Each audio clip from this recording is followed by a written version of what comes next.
Hello Avalanche, my name is Chris Wilson, and in this tutorial we will learn how to perform token transfers between Avalanche X-Chain and P-Chain. Let's go ahead and head on over to Data Hub, sign into your Avalanche Pathway. Tutorial number 5 and click Start. We'll just jump right into it. In the previous tutorial, you've covered some basic token transfers with the Avalanche X-Chain. AVAX tokens exist on the X-Chain, where they can be traded, on the P-Chain, where they can provide a stake when validating the primary network, and on the C-Chain, where they can be used in smart contracts or to pay for gas. Avalanche supports movement of AVAX between these chains, and in the future, Avalanche will support more generic atomic swaps between chains. In this tutorial, we'll send AVAX tokens from the X-Chain to C-Chain. Interchain transfers are performed via a two-step process. Create X-Chain export transaction, create C-Chain export transaction. Please make sure you have completed the previous 4 tutorials, as we will be building on the same Node.js application. Transferring tokens. Avalanche C-Chain is a new chain we're going to work with. Unlike the XP chains, the C-Chain is powered by the Avalanche EVM, Ethereum Virtual Machine, and is compatible with existing Ethereum tools and ecosystem. The C-Chain is used to deploy smart contracts, though we're not covering that part in the tutorial. Still, if we ever need to operate on C-Chain, we must first set up an address and fund it. Funding is possible via a testnet faucet for development purposes or via an interchain transfer. First, we are going to import a new JavaScript package, Ethereum.js utility, to deal with Ethereum-based credentials. Avalanche.js library does not provide such functionality out of the box, so let's go ahead and install it. We can do so by running np install --save ethereum.js-util. Let's do that now. And there we go. Next, create a file, interchain_transfer.js. And we can do that by clicking that button, putting the name in, and enter. Now we can take this code and plop that into our folder and save. And then we can go back. Let's configure the keychain. In addition of X keychain, we will need to initialize one for the C chain. Replace number 1 initialize keychain in the main function with the following code. So there it is. Plop that in there. Control S.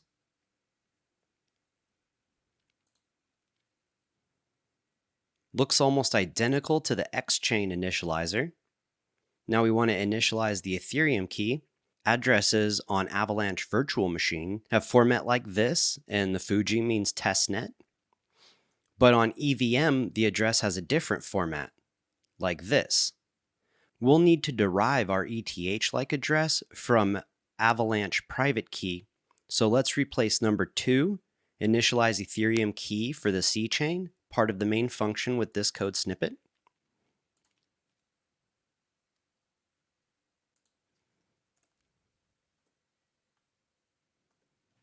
And save. The code above decodes our Avalanche private key and uses the Ethereum helper library to convert it into an address on EVM chain. The address is going to receive the funds. Now we can create X-Chain export transaction. First step in the interchain transfer is to create an export transaction. Let's go ahead and add the following code into the create export method body. So we'll copy that.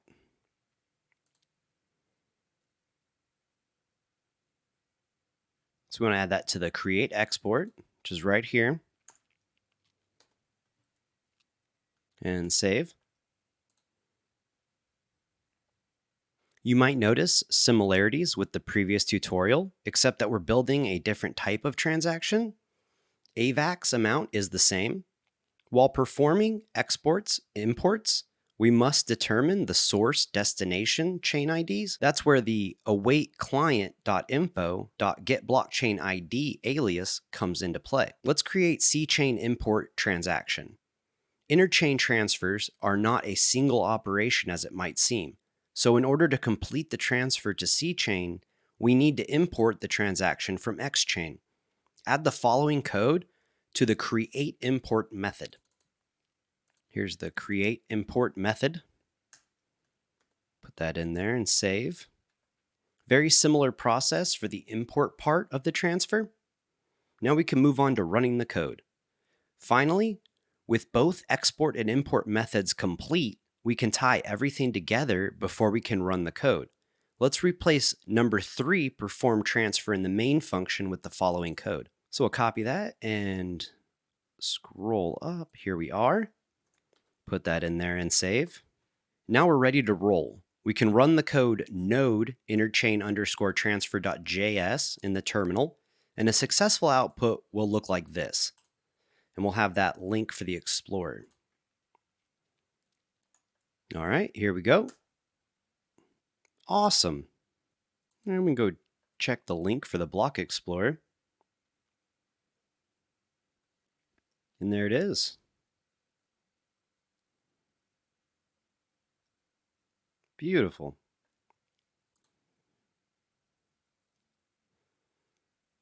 And just like we did, if you follow the Explorer link, you'll see that our account balance has changed. It has a 0 balance upon creation. Explorer might pick up network updates in a minute or two, so be sure to give it some time if balance is displaying 0 on the address details page. So if we go down here, this is the address details page. We can open that. And it still says 0.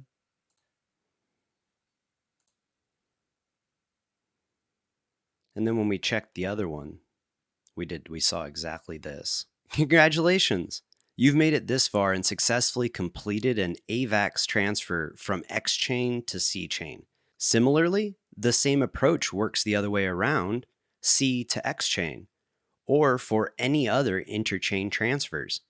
Avalanche team has put together a good list of examples, so be sure to check them out if you need a bit more advanced experience with the Avalanche JS library.